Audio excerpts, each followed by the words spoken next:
मैं नीम बेहोशी की हालत में एक आस्ताने पर पड़ी थी। मुझे इर्द गिर्द का कोई होश न था।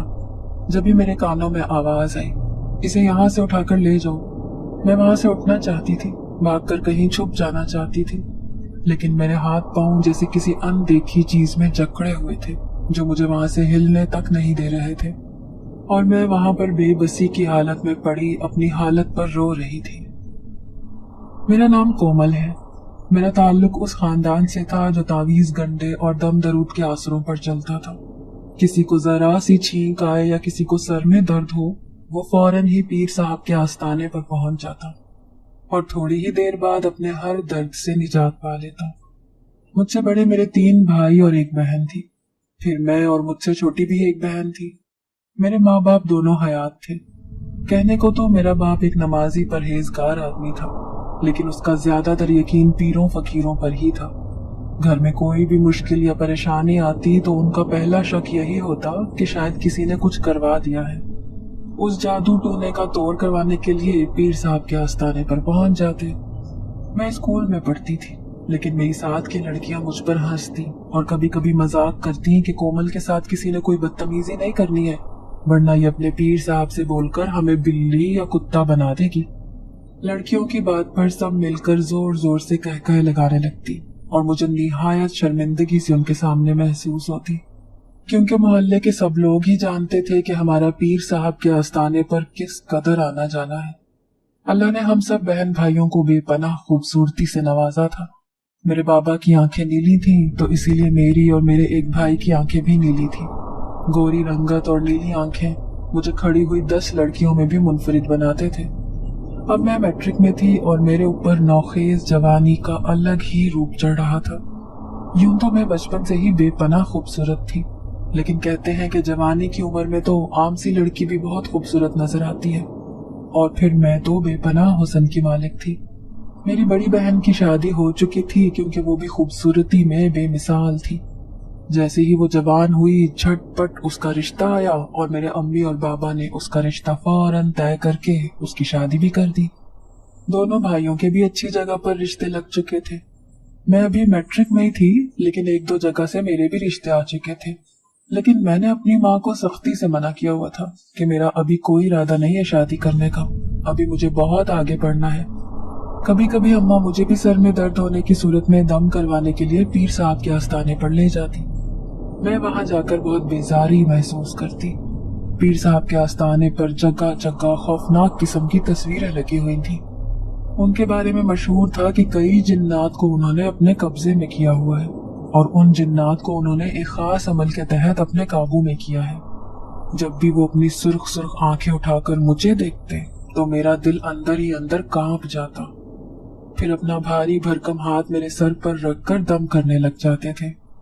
मुझे अगर जरा सी छींक भी आ जाती तो मेरी अम्मा फौरन मुझे कहती कि चलो दम करवाने चलते हैं, कहीं तुम्हें नजर ना लग गई हो।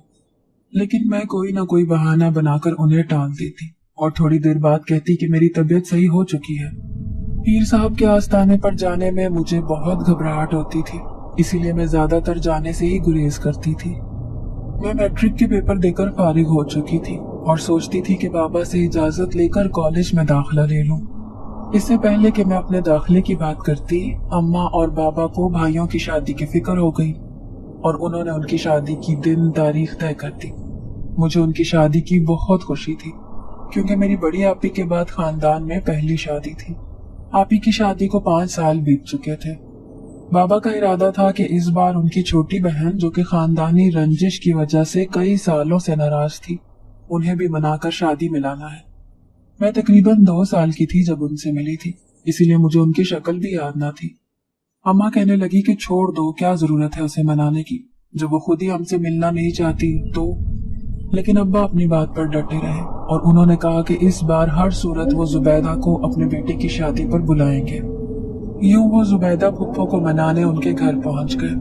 वो जब वापस आए तो बहुत खुश थे। उन्होंने अम्मा को बताया कि जुबैदा मान गई है और इस बार वो आहद और साद की शादी में जरूर आएगी। मैं भी बाबा को खुश देखकर मुस्कुराने लगी। शादी की तैयारी जोरों शोर से घर पर जारी थी। बड़ी आपी भी अपने ससुराल से आ चुकी थी। थोड़े दिन बाद शादी शुरू हो जानी थी। अम्मा और आपी ने मिलकर बरी तैयार कर ली थी। खानदान के सभी लोग शादी में शिरकत करने की गर्ज से आ चुके थे। माइयों वाले दिन अचानक जुबैदा फुफ्फो भी अपनी एक बेटी और बेटे के साथ शादी में आ गई। अब्बा उन्हें देखकर बहुत खुश थे। आखिर को वो उनकी छोटी बहन थी। वो ज्यादा किसी से मिलती जुलती भी ना थी, इसीलिए खानदान के सभी लोग उन्हें देखकर खुश थे। उनका बड़ा बेटा आबिद भी उनके हमरा आया था। आबिद एक खुश शक्ल नौजवान था, लेकिन उसका हुलिया बिल्कुल लोफरों जैसा था। उसके हाथ पर कई धागे बंधे हुए थे और गले में 2-3 किस्म की चेन भी पहनी हुई थी। माइयों से अगले दिन मेहंदी थी। मैंने आज गहरा मेहंदी कलर का ड्रेस पहना था जो मेरी गोरी रंगत पर बहुत जच रहा था। मैं इधर उधर इतराती फिर रही थी। मेरी मुमानिया और खाला वगैरह मुझे बार बार टोक रही थी कि तुम ज्यादा मत इतराओ, तुम्हें नजर लग जाएगी। मैं उनकी बात पर हंस देती। मैं हाथों में गजरे पहन रही थी जब मुझे एहसास हुआ जैसे कोई मुझे बहुत गौर से देख रहा है। वैसे भी कहते हैं कि औरत की छठी हिस्स बहुत तेज होती है और देखने वालों की नजरों को फौरन ताड़ लेती है।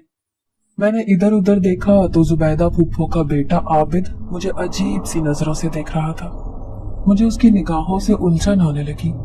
फिर मैं उसकी निगाहों के ताक़ुब से बचने के लिए इधर उधर छुपती फिरने लगी। मुझे ऐसा लगता मैं जहां जा रही हूँ उसकी नजरें मेरा ही पीछा कर रही हैं। उसकी नजरें मुझे अजीब चोरपन का एहसास दिला रही थी और मैं किसी भी सूरत उन गंदी नजरों से बचना चाहती थी। बारात वाले दिन मैंने अपनी कजनों के मुंह से सुना कि जुबैदा फूफो का बेटा आबिद चरस वगैरह पीता है और ये बिल्कुल भी सही लड़का नहीं है।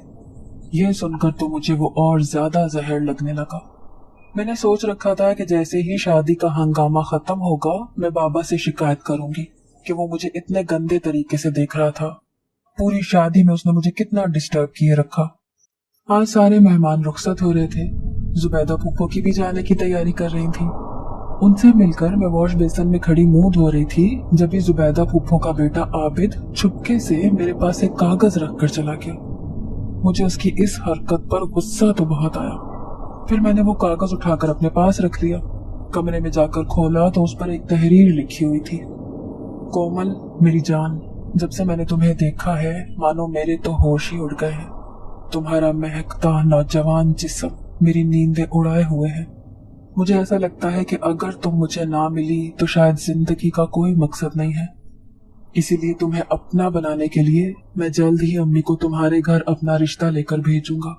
फकत तुम्हारा तलबगार आबिद। आबिद का ये वाहियात खत पढ़कर मुझे बहुत गुस्सा आया। दिल तो चाह रहा था कि अभी जाकर ये खत बाबा के हाथ पर रख दूं, लेकिन फिर अपने गुस्से को जब्त करके और घर का माहौल खराब ना हो यही सोचकर मैंने वो अलमारी के कोने में डाल दिया। शादी का हंगामा क्योंकि खत्म हो गया था, मेरी दोनों भाभियां भी मीठे में हाथ डाल चुकी थी। अब अम्मी का किचन में हाथ बटाने लग गई थी। फिर मैंने बाबा से जिद करके कॉलेज जाने की इजाजत ली। उनकी इजाजत पाकर मैंने कॉलेज में एडमिशन ले लिया। कॉलेज जाते हुए अभी 2-3 महीने ही हुए थे कि एक दिन मैं कॉलेज से वापस घर आई तो जुबैदा फूफो आई हुई थी। उन्हें अपने घर में देखकर मेरा खून खोलने लगा और मुझे अपने आस पास खतरे की घंटियां सुनाई देने लगी। मुझे ऐसे लगा जैसे आबिद ने उन्हें मेरे रिश्ते के लिए ही भेजा है। फिर मैंने अपने दिल में सोचा कि अगर ऐसी कोई बात हुई तो मैं फुफ्फो को मुंह पर ही इनकार कर दूंगी। उन्हें सलाम करके जल्दी से कमरे में आकर कपड़े चेंज करने लगी। खाना भी मैंने अपने कमरे में ही मंगवा लिया और खाना खाकर मैं सो गई। काफी देर तक सोने के बाद मैं उठी तो फुफ्फो घर से जा चुकी थी और एक बुरी खबर मेरी मुंतजिर थी।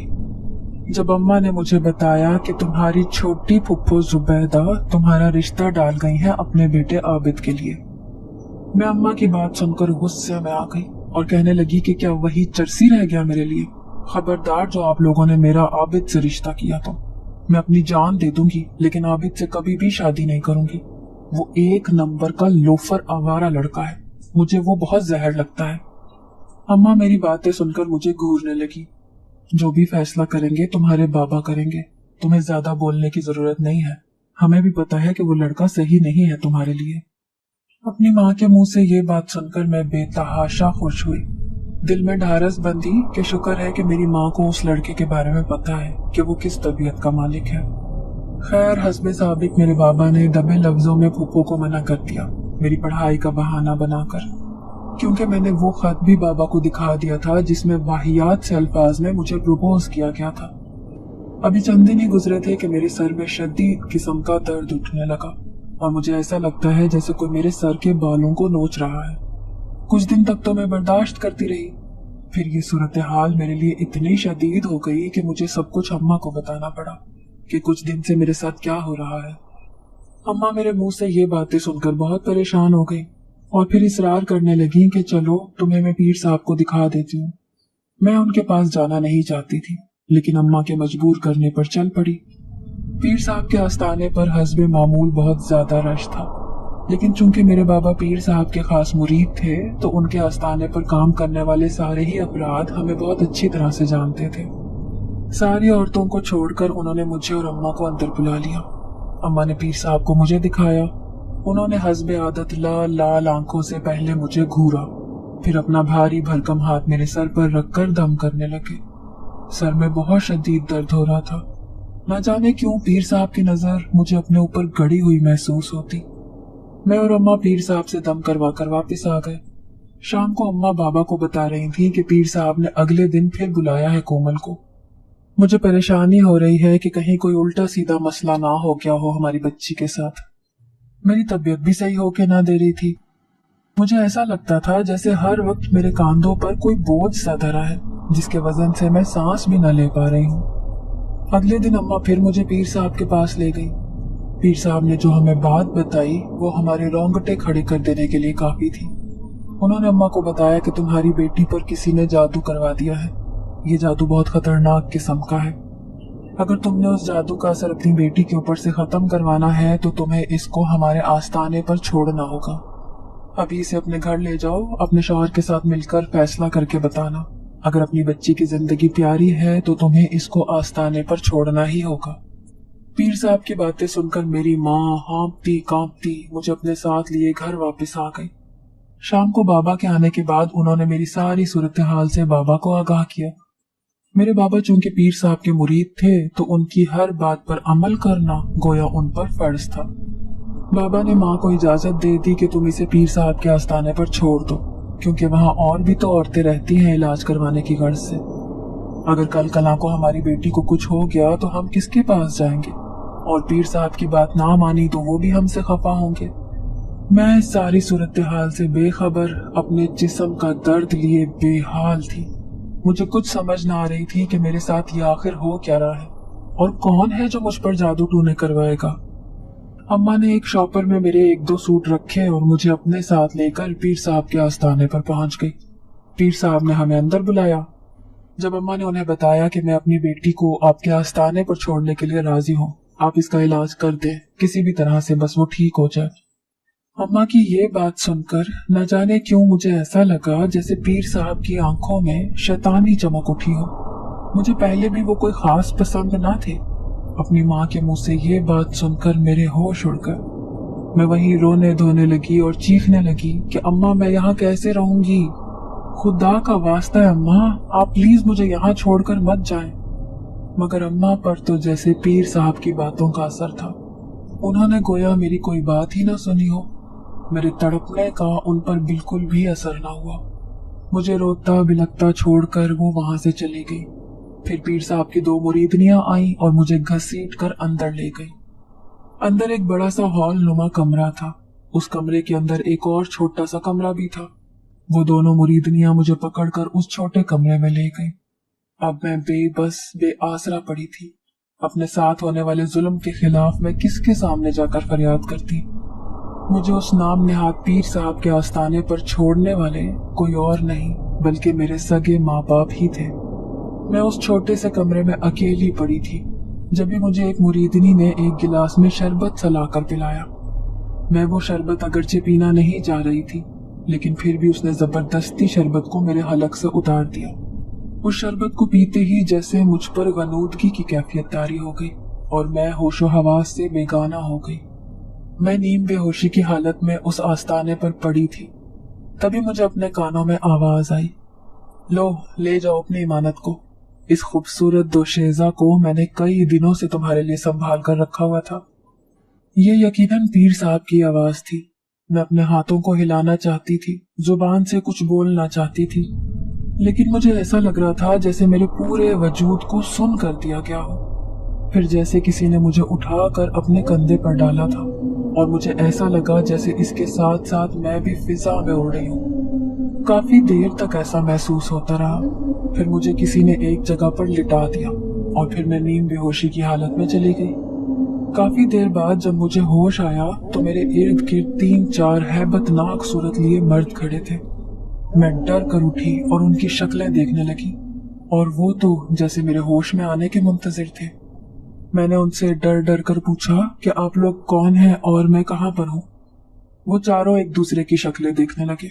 फिर उनमें से एक ने कहा, तुम इस वक्त जिन्नात के कोठे पर हो और हमारी हर बात मानना तुम्हारे लिए अच्छा होगा। अगर तुमने किसी भी बात से मना किया तो यूं समझना कि तुम्हारे लिए ऐसा करना किसी अजाब को दावत देने जैसा होगा। हम तुम्हें इतना तड़पाएंगे कि तुम्हारी रूह भी पनाह मांगेगी हमसे। इसलिए हम तुम्हें जो कहेंगे तुमने चुपचाप हमारी बात मानना होगी। उनकी सूरत के साथ साथ आवाज भी बहुत खौफनाक थी और वो जो बातें कर रहे थे उनकी वो बातें मेरे लिए किसी खौफनाक ख्वाब से कम ना थी। मुझे ये सूरत हाल कुछ भी समझ में ना आ रही थी कि मैं तो पीर साहब के आस्थाने पर थी। फिर ये चारों लोग कौन थे, क्योंकि इनको तो मैंने कभी भी पीर साहब के आस्थाने पर नहीं देखा था। तभी उनमें से एक कहने लगा, तुम्हें हासिल करने के लिए हमने बहुत बड़ी कीमत चुकाई है। अपने 2 खौफनाक जिनों को उस पीर साहब के हवाले करके तुम्हें हासिल किया है। तुम्हारा हुस्न और ये नीली आंखें इतनी खूबसूरत हैं कि हमारे जिन्नात के सरदार अगर तुम्हें देख लें तो वो शायद तुम्हारे दीवाने ही हो जाए। इसीलिए शाम तक तैयार रहना और सज धज के उनके सामने आना है, और अगर किसी बात से मना किया तो अपना हशर याद रखना। वो चारों मुझे धमकी देकर चले गए। मैं थर थर कांप रही थी। थोड़ी थोड़ी बात समझ में आ रही थी कि शायद मैं किसी जिन्नात के गिरोह में फंस चुकी हूँ। क्या वाकई उस पीर साहब ने मुझे इन जिन्नात के हाथों बेच दिया है, बदले में 2 जिन्नात हासिल करके? उन पीर साहब की नजर तो बचपन ही से मेरे ऊपर थी। इसका मतलब है कि उसने धोखे से मुझे अम्मा को कहा था कि मुझे आस्ताने पर छोड़ दे। मैं बुरी तरह से जिन्नात के शिकंजे में फंस चुकी थी। अब यहाँ से निकलने का मुझे कोई रास्ता नजर न आता था। यूं ही करते करते शाम हो गई। तभी 2 जिनजादियां अंदर आईं और उन्होंने मेरे पास अजीबो गरीब किस्म के कपड़े फेंके और मुझे कहने लगी कि जल्दी से तैयार हो जाओ, सरदार साहब के आने का टाइम होने वाला है। मुझे उनकी कोई भी बात समझ नहीं आ रही थी कि आखिर वो मुझे किस चीज के लिए तैयार कर रही हैं। मैं बिल्कुल सुन बैठी हुई उनकी शक्लें देखती रही। तभी उनमें से एक ने दूसरी से कहा, लगता है इसको हमारी बात समझ नहीं आ रही, जिनजात को बुलाना पड़ेगा इसको समझाने के लिए। ये कहकर वो दोनों मुड़ने ही वाली थीं कि तभी मैंने उनको पीछे से आवाज देकर बुलाया और उनकी मिन्नतें करने लगी कि खुदा के लिए मुझे बताएं तो सही कि आखिर आप लोग मेरे साथ क्या करने वाले हैं और मुझे किस चीज के लिए तैयार किया जा रहा है। दोनों जिनजादियां मुझे गौर से देखने लगी और फिर कहने लगी कि तुम शायद इस हकीकत से अनजान हो कि तुम इस वक्त जिन्नात के कोठे पर हो। हमारे इस कोठे पर हर रोज जिन्नात के सरदार के लिए महफिल सजाई जाती है जिसमें उनकी खातिर रक्सो सरूर पेश किया जाता है। चूंकि जिन्नात का सरदार जिनजादियों को कुछ खास पसंद नहीं करता, बल्कि उसकी नजरें तो आदमजादियों को ताड़ती रहती हैं। उसे जैसे ही कोई आदमजादी पसंद आती है तो वो अपने खास जिनजात के जरिए उन्हें उठवा लेता है। और तुम तो खूबसूरती में बेमिसाल हो। आज तक हमारे कोठे पर तुम्हारे जैसी कोई खूबसूरत आदमजाद नहीं आई है। अगर जिन्नात के सरदार ने तुम्हें देखा तो वो हमसे बहुत खुश होगा। तुम्हारी खूबसूरती आज उसे बेहाल कर देगी और वो हमें खुश होकर ढेरों इनामात से नवाजेगा। इसीलिए तुम्हें इस चीज का ख्याल रखना है कि कुछ भी हो तुम्हें उसे हर हाल में खुश करना है। वो दोनों जिनजादियां मुझे उंगली उठाकर खबरदार करने लगी। उन दोनों की बात में सहमी जा रही थी। फिर उठकर बेदिली से उनके लाए हुए लिबास पहनने लगी। वो लिबास निहायत खूबसूरत और रेशमी सा था। मेरा दिल धड़क रहा था। मैं बहुत खौफजदा थी कि आखिर जिन्नात का सरदार कैसा होगा। ये जिन्नात इतने हैबतनाक हैं तो इनका सरदार तो इनसे भी ज्यादा हैबतनाक होगा। उस पीर साहब ने ना जाने मुझसे किस जन्म का बदला लिया था जो मुझे धोखे से जिन्हों के हवाले कर दिया था। मैं तैयार होकर पलंग पर बैठी थी जभी मेरे कानों में हल्की हल्की सी मौसीकी की आवाजें आने लगी, जैसे कोई हल्के हल्के से सांस छेड़ रहा हो। तभी दरवाजा खोलकर 3 जिनजाद अंदर आए और मुझे यूं तैयार देखकर वो बहुत खुश हुए। अरे वाह, तुम तो हमारी बड़ी फर्माबरदार निकली, शाबाश, ऐसे ही अमल करती रही तो बहुत आगे तक जाओगी। अब मैं उन्हें क्या बताती कि मैं दिल ही दिल में उनसे कितनी खौफजदा थी और खौफ के मारे मेरी जान निकली जा रही थी। चलो आओ हमारे साथ। अब वो तीनों मुझे अपने साथ लिए अपने सरदार के सामने पहुंच गए। वो सरदार तो मेरी सोच से भी ज्यादा हैबतनाक था। मुझे देखते ही जैसे उसकी आंखों में चांदनी उतर आई। फिर उसने अपने बराबर में खड़े जिन्नात के कान में कुछ कहा। हुक्म पाते ही वो जिनजात मेरे पास आया और मुझे कहने लगा, चलो अब रक्स करके दिखाओ। मैं सोच भी नहीं सकती थी कि जिंदगी में मुझे ये सब कुछ भी करना पड़ेगा, वो भी एक जिन्नात के सरदार के सामने। दिल ही दिल में रोते हुए मैं उस सरदार को घूम घूम कर दिखाने लगी। वहां जितने भी जिनजाद और जिनजादियां खड़ी थी, सबकी शक्ल बहुत हैबतनाक और अजीब सी थी। उन सब के बीच में मैं झूमती रक्स करती किसी परी की मानंद दिखाई दे रही थी। काफी देर तक रक्स करते करते मेरे पाँव में छाले पड़ गए, लेकिन जिन्नात के सरदार का मन था कि भरने का नाम ही नहीं ले रहा था। वो मुझे किसी भी सूरत रुकने नहीं दे रहे थे। मैं झूमती रक्स करती रही और वो मुझे देखते रहे। आखिर थकन से चूर होकर मैं नीचे जमीन पर गिरकर बेहोश हो गई और फिर मुझे कोई होश न था। जब मुझे होश आया तो मैं पलंग पर लेटी थी जहां पर मैं रह रही थी। मेरे दोनों पांव जख्मी थे, थकन से मेरा बुरा हाल था। जब ही दो जिनजादियां आईं, उनके हाथों में खाने की एक ट्रे थी। खाने की अजीबोगरीब सी डिश लाकर उन्होंने मेरे सामने रख दी। फिर उनमें से एक ने कहा, लो खाना खाओ और अपने आप को ताजा दम करो, क्योंकि सरदार साहब को तुम बहुत पसंद आई हो। उसने हमारे पूरे कोठे के लोगों को तुम्हारी वजह से बहुत से इनामात से नवाजा है। अब वो हर दूसरे दिन आएंगे और तुम्हें उनके सामने ऐसे ही पेश होना है। वो मुझे बता रही थी या मुझे सजा दे रही थी, उस वक्त मुझे कुछ समझ ना आ रहा था। वो अजीबो गरीब सी डिश जिसे देखकर मुझे उल्टियां आ रही थी, बमुश्किल मैंने उसे हलक से उतारा और वहीं गिरकर लेट गई। फिर तो जैसे रोज का तमाशा हो गया। हर दूसरे दिन जन्नात का सरदार आता और मैं उसके सामने रक्स पेश करती।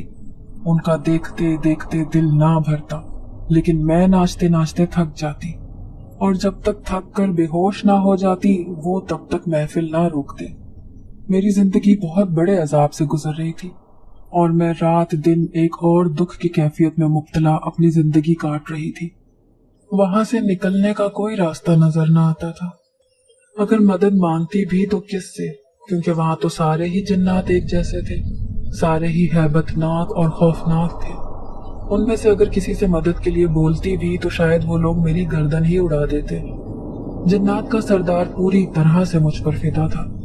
जब मैं उसके सामने रक्स करने जाती तो उसकी नजरें मुझ पर ही जमी रहती। एक दिन मैं अपने जख्मों से चूर चूर पांव लिए बैठी हुई थी कि दरवाजा खोलकर एक जिनजात अंदर आया और मेरे पास आकर खड़ा हो गया। वो मुझे बहुत गौर से देख रहा था। मैं उसकी नजरों से बुरी तरह घबरा गई। न जाने वो मुझे क्या सजा देने वाला है और मुझे ऐसे क्यों देख रहा है। तभी उसने नरमी से मुझे पुकार कर कहा कि लड़की, मुझे पता है तुम किस कदर परेशान हो और हम सबसे तंग हो, लेकिन अगर कोई एक बार यहाँ आकर फंस जाता है तो यहाँ से निकलने का उसके पास कोई रास्ता नहीं होता। मैं बेचारगी से उसे देखने लगी। मुझे जिनजात की आंखों में अपने लिए हमदर्दी नजर आई थी। फिर उसने मुझे बताया कि तुमसे पहले भी यहाँ एक लड़की आई थी। वो लड़की तुम्हारी तरह बहुत खूबसूरत और मासूम थी। जिनजात उसे हर रोज मजबूर करते कि तुम जिन्नात के सामने रक्स पेश करके उसे खुश करो, लेकिन वो भी जिद की पक्की थी। जिन्नात के इतना सताने के बावजूद वो अपनी जिद से पीछे न हटी। मुझे वो लड़की अच्छी लगने लगी और मैं दिल ही दिल में उसे पसंद करने लगा। फिर जिनजात ने उसे इतना तंग किया कि एक दिन सारे जिनजात उसके कमरे में गए तो वो उन्हें मुर्दा हालत में मिली। शायद उसने तंग आकर मौत को गले लगा लिया था। तुम्हें देखकर मुझे उसी मासूम लड़की का ख्याल आता है, इसीलिए मैं तुम्हारी मदद करना चाहता हूँ। मैं दिल ही दिल में खुश हुई कि चलो मुझे कोई तो यहाँ अपना हमदर्द मिला। मैं उस जिनजात की मिन्नतें करने लगी कि वो सिर्फ एक बार मेरी यहाँ से निकलने में मदद कर दे। मैं उसका ये एहसान सारी जिंदगी याद रखूंगी। उस जिनजात ने मुझे यकीन दिलाया कि वो मेरी जरूर मदद करेगा, लेकिन थोड़े दिन के बाद अभी मुझे थोड़ा सब्र करना होगा। उसकी बात सुनकर मुझे थोड़ी ढारस हुई। आहिस्ता आहिस्ता दिन गुजरने लगे। और मैं तकरीबन हर दूसरे दिन ही वो लिबास पहनकर सज धज कर जिन्नात के सरदार के सामने रक्स करती। मैं इस सारी सूरत हाल से बहुत बुरी तरह थक चुकी थी और जल्द अज जल्द यहाँ से छुटकारा पाना चाहती थी। जिनजात ने भी मुझे यकीन नहीं दिलाया था कि वो मेरी जरूर मदद करेगा, लेकिन अभी तक उसे ऐसा कोई रास्ता नजर नहीं आ रहा था जिससे वो मेरी मदद कर सकता। हाँ, फिर एक दिन कुदरत ने मुझे ये मौका अता किया। उस दिन दूसरे कबीले वालों की बहुत बड़ी महफिल थी जिसमें सारे जिनजादों को बुलाया था और जिन्नात के सरदार ने भी वहीं शिरकत करना थी। जो जिनजात मेरी मदद करना चाहता था उसने किसी बहाने से उस महफिल में जाने से इनकार कर दिया। जैसे ही सारे जिनजात वहां से चले गए वो जल्दी से मेरे पास आया।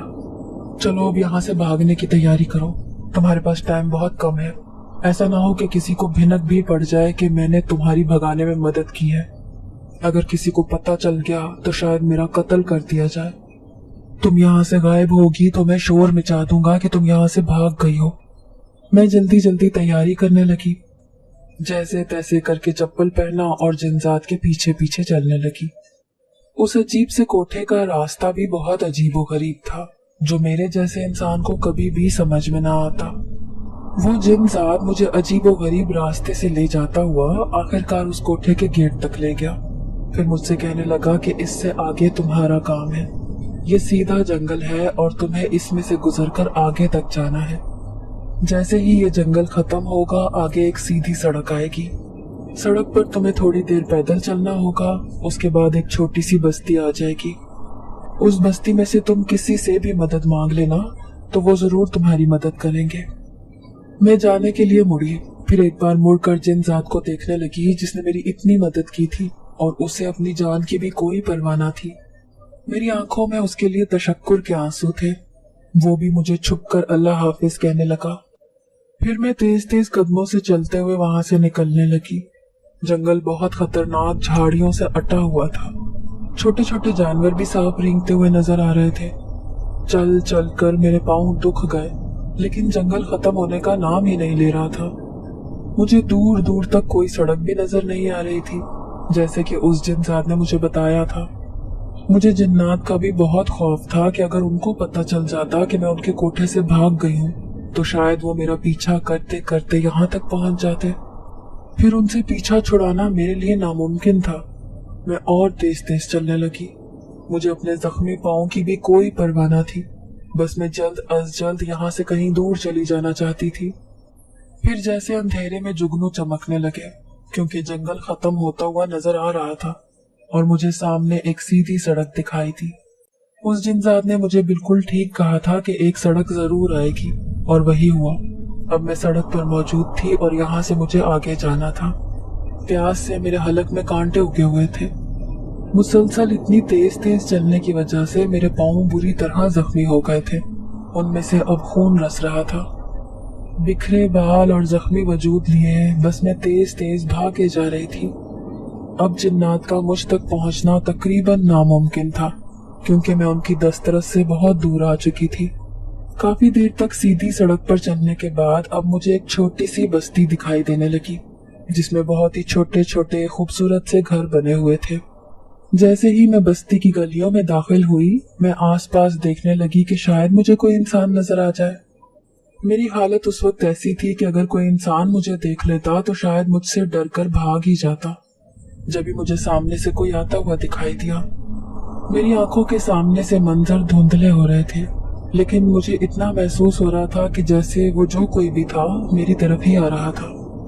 करीब था कि मैं जख्मी हालत और प्यास की शिद्दत से लहरा कर गिर जाती। दो मजबूत हाथों ने मुझे थाम लिया और फिर मुझे कोई होश न था। पता नहीं मैं कितनी देर और कितने घंटे तक बेहोश रही, मुझे कुछ याद न था। मुझे होश आया तो मैं एक घर में मौजूद थी। मेरे सरहाने एक बड़ी उम्र की औरत बैठी मेरे माथे पर पट्टियां रख रही थी। मुझे होश में आता देखकर वो औरत मुझसे कहने लगी, शुक्र है बेटा तुम्हें होश आ गया। तुम्हें पता है तुम पूरे 2 दिन बाद होश में आई हो। मैं हैरत से उनका मुंह देखने लगी। मेरा जिस्म बुखार की शिद्दत से जल रहा था। मैं अपने की नाकाम कोशिश करने लगी, लेकिन मुझे इतनी कमजोरी महसूस हो रही थी कि मुझसे अपने हाथ पांव हिलाना भी दुश्वार हो रहे थे। उस औरत ने मुझे उठते हुए देखा तो कहने लगी, बेटा लेटी रहो, अभी तुम्हारी तबीयत ठीक नहीं है, अभी भी तुम्हें बहुत तेज बुखार है। तुम जिस हालत में आई थी उस हालत में तुम्हारा बच जाना किसी मोजज़े से कम नहीं है। तुम्हारे अंदर इतनी कमजोरी थी, ऐसे लग रहा था जैसे तुम्हें कई दिनों से भूखा रखा गया हो। तुम्हें अब होश आ गया है, इसीलिए मैं तुम्हारे लिए खाने को कुछ लाती हूँ। वो मेरे सर को थपथपाती हुई उठकर चलती। थोड़ी देर बाद जब वो आई तो उनके हाथ में खाने की ट्रे थी। मैं शर्मिंदा शर्मिंदा सी नजर झुकाए बैठी थी। उन्होंने मेरे सामने खाने की ट्रे रखी जिसमें सूप था। फिर वो मुझे चम्मच से भर भर कर सूप पिलाने लगी। उनकी इस मोहब्बत पर मैं हैरान थी। क्या कोई किसी अजनबी से इस कदर मोहब्बत भी जता सकता है? फिर वो मुझे बताने लगी कि मैं किस तरह उनके घर तक पहुंची हूँ। उनका पोता मंसूर मुझे उस सड़क से बेहोश हालत में उठाकर लाया था। मैंने जहन पर जोर दिया तो मुझे याद आया कि मैं बेहोश हो गई थी, लेकिन मुझे सामने से कोई आता हुआ नजर आया था जिसने मेरे वजूद को अपने हाथों में थाम लिया था। अब वो मुझसे अपने पोते मंसूर की बातें करने लगी कि कैसे बचपन में यतीम हो जाने के बाद उन्होंने उसकी तन्हा परवरिश की। मंसूर के वालिदैन शादी में जाते हुए एक कार एक्सीडेंट में मर गए थे जब मंसूर सिर्फ 4 साल का था। तबीयत खराब होने की वजह से वो उस दिन इत्तेफाक से दादी के पास ही रह गया था। अपने वालिदैन के साथ एक्सीडेंट से बच गया। उनकी यादें भी नाखुशगवार थी। मैं उनके दुख को दिल से महसूस कर रही थी कि नौजवान औलाद का सदमा माँ के लिए बर्दाश्त करना कितना मुश्किल होता है। मैं डर भी रही थी कि अब वो मुझसे मेरे बारे में भी पूछेंगी कि आखिर मैं कहाँ से आई हूँ और मेरी ये हालत कैसे हुई। लेकिन मुझसे बिना कोई सवाल किए वो मुझे आराम करने का कहकर उठ गई। मैं अल्लाह का लाख लाख शुक्र अदा कर रही थी जिसने मुझे इतनी अच्छी औरत से मिलवा दिया था। बीते हुए दिनों की यादें मेरे जहन से मिटते न मिट रही थी। मुझे रह रह कर ख्याल आता कि अगर मैं वहां से ना भागती तो एक दिन उसी लड़की की तरह खुदकुशी कर लेती। आहिस्ता आहिस्ता मेरी हालत में सुधार आ रहा था। काफी हद तक कमजोरी भी दूर हो चुकी थी। मेरे पाँव के छाले भी कम हो गए थे। मैं सोचती थी कि मैं ठीक होने के बाद आखिर कहाँ जाऊंगी। उस बूढ़ी औरत का पोता मंसूर ज्यादातर मेरे सामने भी ना आता था। उस बस्ती की औरतें भी अम्मा के घर आती जाती रहती थी। वो अम्मा से पूछती कि ये खूबसूरत लड़की कौन है। हमारी बस्ती में तो इसके मुकाबले की कोई लड़की नहीं है। मेरी आंखें चूंकि नीली थी और रंगत बेहद सफेद, तो उस गांव की औरतें ज्यादातर सांवली थी, इसलिए मैं उनके लिए किसी अजूबे से कम ना थी। अम्मा ने उन्हें बता रखा था कि मैं उनकी किसी दूर परे के रिश्तेदार की बेटी हूँ। बुरे हालात की वजह से मुझे उनके घर आकर रहना पड़ा है। अगर अम्मा को मैं अपने बारे में सच्चाई बता भी देती तो कौन सा उन्होंने मेरी किसी बात पर यकीन करना था, क्योंकि जिनों बुतों की बातों पर यकीन करना तो शायद आजकल के लोगों के लिए बहुत मुश्किल है। एक दिन मैं रात को सो रही थी कि अचानक मुझे ख्वाब में नजर आया कि मैं एक जंगल में भाग रही हूँ और एक से कई ज्यादा जिन्नात मेरे पीछे पीछे भाग रहे हैं। मैं चीख चीख कर किसी को मदद के लिए पुकार रही हूँ, लेकिन मेरी मदद को कोई भी ना आया। फिर सारे जिनजादों ने मिलकर मुझे पकड़ लिया और घसीटते हुए उसी कोठे की जानिब लेकर जाने लगे। मैं उनसे अपना हाथ छुड़वाने की कोशिश कर रही थी, लेकिन वो मुझे किसी सूरत भी छोड़ने को तैयार नहीं थे। एकदम से मेरी आंख खुल गई और मैं जोर जोर से चीखने लगी। मेरी चीखें सुनकर अम्मा और उसका पोता मंसूर भागते हुए आए। अम्मा ने मुझे अपने सीने से लगा लिया। मैं उनसे मुसलसल एक ही बात कहे जा रही थी कि अम्मा मुझे बचा लो, वो जिनजात मुझे अपने साथ लेके जाना चाहते हैं। मैं बेतहाशा रो रही थी। मंसूर बेजारी से मेरी तरफ देख रहा था। जब भी मुझे उसकी नजरों की बेजारी का एहसास हुआ तो मैं चुप हो गई। दूसरे दिन मंसूर अपनी दादी से कह रहा था कि ये क्या अजाब अपने घर में रखा हुआ है, आप इस लड़की को कहें कि ये यहाँ से चली जाए। रात को किस कदर इसने परेशान किया है। शायद इसकी इन्हीं पागलों वाली हरकतों की वजह से इसके घर वालों ने इसे घर से निकाल दिया है। अम्मा उसे कह रही थी कि बुरी बात है मंसूर, हमें क्या पता कि वो कितने बुरे हालात से गुजर कर आई है। हो सकता है किसी मुश्किल या परेशानी से उसके जहन पर गहरा असर डाल दिया हो, जिसकी वजह से वो अजियत में हो।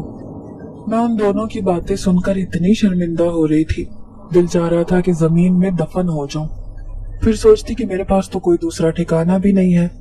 उस पीर ने जिन्नात के जरिए मुझे अपने घर से इतनी दूर फिकवा दिया था कि मेरा घर यहाँ से कोसों मील दूर था। मुझे अपने आप को कंट्रोल करना था, और किसी भी तरह करके पुरानी यादों से पीछा छुड़ाना था, ताकि मेरी वजह से अम्मा और उसके पोते को कोई परेशानी ना हो। अम्मा तो मुझे बड़े प्यार से रख रही थी, लेकिन उसके पोते मंसूर को मैं एक आंख न भा रही थी। मैं एक दिन अपने कमरे में बैठी अम्मा अब्बा को याद करके आंसू बहा रही थी कि मंसूर किसी काम की वजह से कमरे में आया। उसे देखकर मैं जल्दी से आंसू साफ करने लगी। उसने मुड़कर मुझे देखा और उसका यूं देखना ही मेरे लिए कयामत साबित हुआ। उसकी आंखों में उस वक्त मुझे अपने लिए नरमी दिखाई दी थी। उसका यूं मुड़कर देखना हमेशा हमेशा के लिए मेरे दिल पर अपनी छाप छोड़ गया और मेरा दिल उसके लिए धड़कने लगा। तभी मुझे याद आया कि मैं जब जंगल से बेहाल भागती हुई आई थी और गिरकर बेहोश हो गई थी, तो इन्हीं मजबूत हाथों ने मुझे थाम लिया था। अब आते जाते उठते बैठते मैं उसे देखने लगी। हालांकि उस दिन के बाद उसने मुझ पर एक निगाह तक न डाली थी, लेकिन फिर भी मुझे उसका वजूद अपने लिए एक साहिबान की तरह महसूस होता। मैंने अम्मा को अपने बारे में ये बता रखा था कि मुझे किसी ने कॉलेज जाते हुए अगवा कर लिया था और उन अगवाकारों से किसी तरह जान छुड़ा कर मैं उनके चुंगल से भाग कर आ गई थी। रफ्ता रफ्ता मैं मंसूर की मोहब्बत में गिरफ्तार हो गई। मेरा दिल चाहता था कि वो एक बार फिर से मुझे उतनी गौर से देखे जैसे उस दिन देखा था। मैं आईने में अपने आप को देखती तो मुझे अपनी सूरत अच्छी लगती। बिला शुबा मेरा चेहरा चाहे जाने के काबिल था। कुछ दिन बाद अम्मा मेरे पास बैठी जिक्र करने लगी कि वो सोच रही हैं कि अब मंसूर की शादी कर दी जाए। उनकी ये बात सुनकर मेरा दिल धड़कने लगा। मैं चाह रही थी कि अम्मा मुझे कहे कि तुम मेरे मंसूर के काबिल हो और मैं तुम्हें अपने मंसूर की दुल्हन बनाऊंगी। लेकिन जब अम्मा ने बताया कि वो मंसूर के लिए गांव की लड़की ढूंढ रही है, ये बात सुनकर मेरा चेहरा उतर गया। फिर मैंने उदास लहजे में पूछा कि क्या मंसूर गांव में किसी लड़की को पसंद करता है। अम्मा जवाब में कहने लगी कि मुझे तो इस बारे में मालूम नहीं है, लेकिन उसने एक बार कहा था कि वो गांव की किसी लड़की से शादी करेगा। ये बात सुनकर तो जैसे मेरे अरमानों पर ओस पड़ गई। अब मैं उदास रहने लगी। अम्मा रोज ही अपनी पड़ोसन के साथ मंसूर के लिए लड़कियां देखने जा रही थी। उस दिन भी अम्मा लड़की देखने गई हुई थी। वो मुझे बोलकर गई थी कि तुम खाना बना लेना जब तक मैं आऊं, क्योंकि मंसूर खेतों से आकर जल्दी खाना खाने का आदी है। मैंने जल्दी जल्दी सालन पकाकर रख दिया था और अब रोटियां बना रही थी। जब दरवाजे पर दस्तक हुई, मैं जल्दी से आखिरी रोटी सेंक कर दरवाजा खोलने चली गई। दरवाजे पर मंसूर था। अंदर आकर वो अम्मा के बारे में पूछने लगा। मैंने उसे बताया कि वो कहीं गई हुई हैं, लेकिन खाना तैयार है।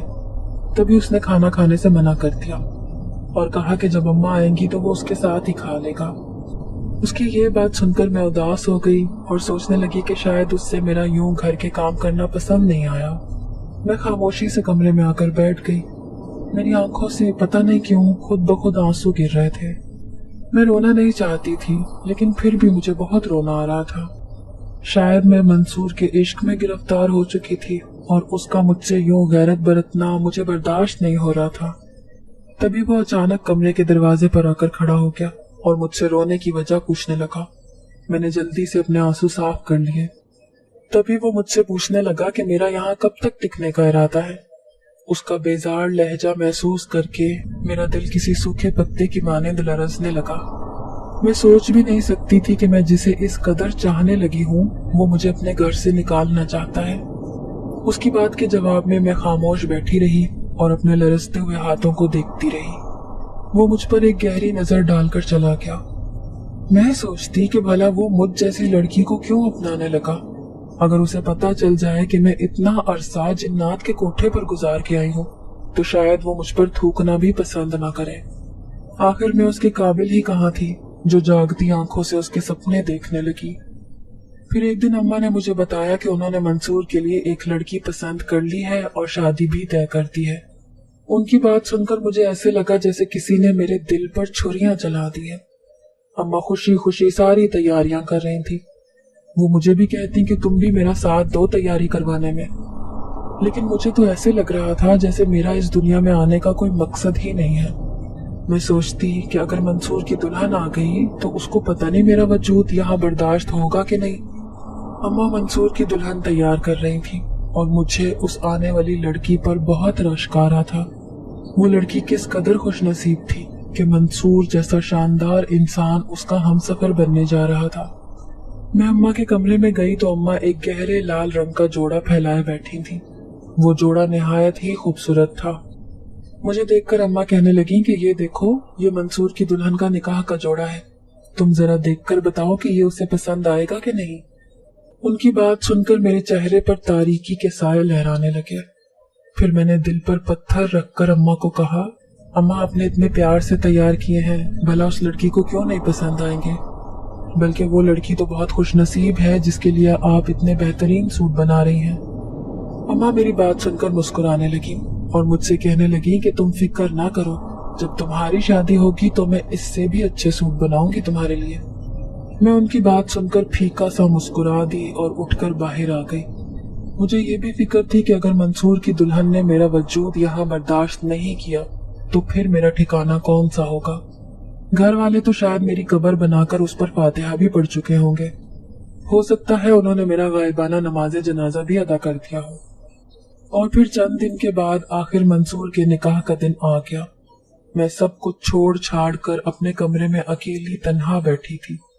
मुझे उसकी शादी में जाने का कोई शौक नहीं था और ना ही मैं जाना चाहती थी। तभी अचानक से अम्मा वही निकाह का लाल सूट लिए चली आई। उन्होंने मेरे हाथ में वो सूट थमाया और मुझसे कहने लगी कि जाओ जल्दी से इसे पहनकर तैयार हो जाओ। मैं उन्हें हैरत से देखने लगी और फिर अम्मा से कहने लगी, अम्मा ये सूट तो आपने मंसूर की दुल्हन के लिए बनाया था। अम्मा मेरी बात सुनकर मुस्कुरा कर कहने लगी कि ये सूट तुम्हारे लिए ही बनाया था क्योंकि मेरे मंसूर की दुल्हन तुम ही हो। मैं बौखला कर उनकी शक्ल देखने लगी। वो मेरी पेशानी चूमकर कहने लगी कि हैरान बाद में होना, पहले जल्दी से तैयार हो जाओ। मैं सोच भी नहीं सकती थी कि मेरे मन की मुराद यूं पूरी हो जाएगी। मैं तैयार हो गई तो अम्मा मुझे लेकर बाहर आ गई। बाहर सारे ही मेहमान जमा थे। मुझे उन्होंने लाकर मंसूर के पहलू में बिठा दिया। फिर मौलवी साहब ने हम दोनों का निकाह पढ़वा दिया। मैंने पूरे दिलो जान के साथ अपनी रजामंदी दी थी। जब सब खाने में मसरूफ हो गए तो मंसूर ने चुपके से मेरा हाथ थाम लिया। मुझे बहुत शर्म आ रही थी। फिर वो मुझसे सरगोशी में कहने लगा कि कैसा लगा मेरा सरप्राइज। मैंने शर्मा कर दोनों हाथों में अपना मुंह छुपा लिया। बाद में मुझे अम्मा ने बताया था कि मंसूर ने ही उनको कहा था कि जब लड़की आपके घर में मौजूद है तो बाहर ढूंढने की क्या जरूरत है। तो गोया चुपके चुपके वो भी मुझसे मोहब्बत कर रहा था। आज मैं मंसूर के साथ खुशी खुशी जिंदगी गुजार रही हूँ।